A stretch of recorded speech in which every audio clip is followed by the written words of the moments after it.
You know, there's a very ironic truth that took me many years to fully grasp. We often look at shy people, the kids who retreat to the back at parties, the adults who always choose a seat in the corner, and we think they are choosing to be reserved. We think they are making a choice, but actually, most of that retreating behavior, every hesitation, every bit of timidity, is just a repetition. It's not a conscious decision made this morning, it's a reflex. It's a defense mechanism that was programmed long ago. We run away, we avoid, we repeat, and deep down, we even feel ashamed of that repetition. Have you ever wondered, why do I do that? Why, when opportunity knocks, or when you need to speak up, does a part of you automatically shut down? I used to be like that too, for years. I remember the story of a boy named Leo. He wasn't shy in a fearful way, but shy in a perfectionistic way. Every time the teacher asked a question, Leo's eyes lit up. He knew the answer. His brain was like a gigantic, perfectly organized repository of information.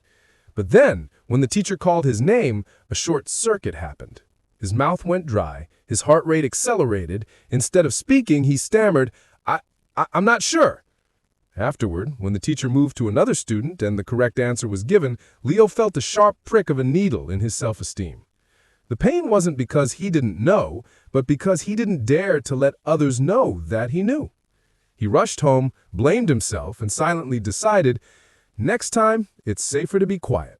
And you see, that's when shyness had a psychological brick added to it. Or the story of Sarah, a grown woman. She is smart, capable, but she fears the spotlight. Not a physical spotlight, but the spotlight of ordinary social interaction. She is excellent at her job, but she cannot speak up in meetings. She has genius ideas, but when a colleague says similar things in a more confident way, she just nods and offers a faint smile. Her friends say, Sarah, why didn't you say anything? You were the one who thought of it. Sarah just sighs. She knows the answer. The fear of being judged. She remembers back in 5th grade, she eagerly told a joke.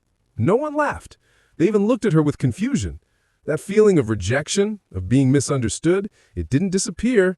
It was carefully packaged and stored in her psychological defense system. And as she grew up, that defense system became the loyal gatekeeper. Don't speak, stay quiet, it's much safer. Both Leo and Sarah have one thing in common. They didn't choose to be shy. They are simply trying to avoid the pain they once experienced. And that's what took me years to realize.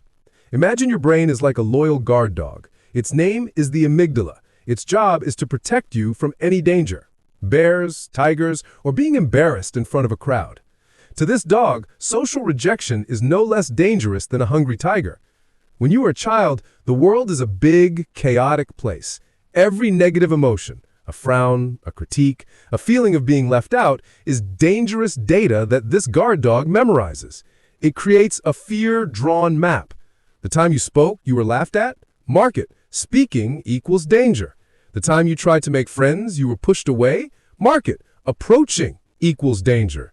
And every time you step into a similar situation, the guard dog doesn't ask, is this situation truly dangerous? It just reacts.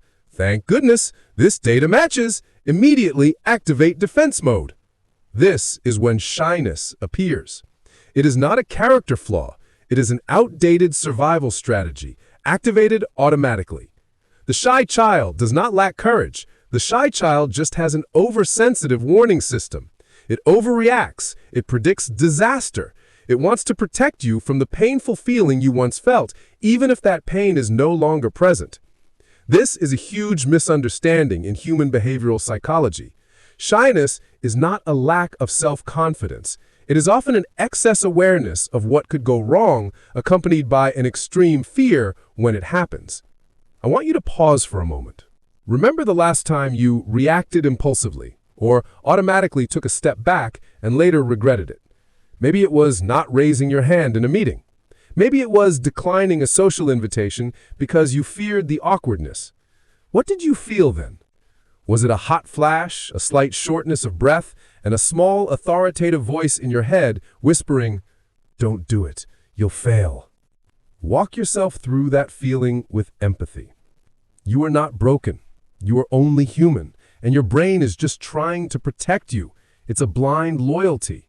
It wants to keep you in the old ways because at least the old ways have been proven safe, even if they are cramped and dull.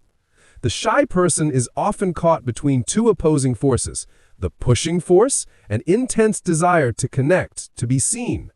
The pulling force, the weight of painful memories, interpreted as danger. And shyness is the result of that internal battle.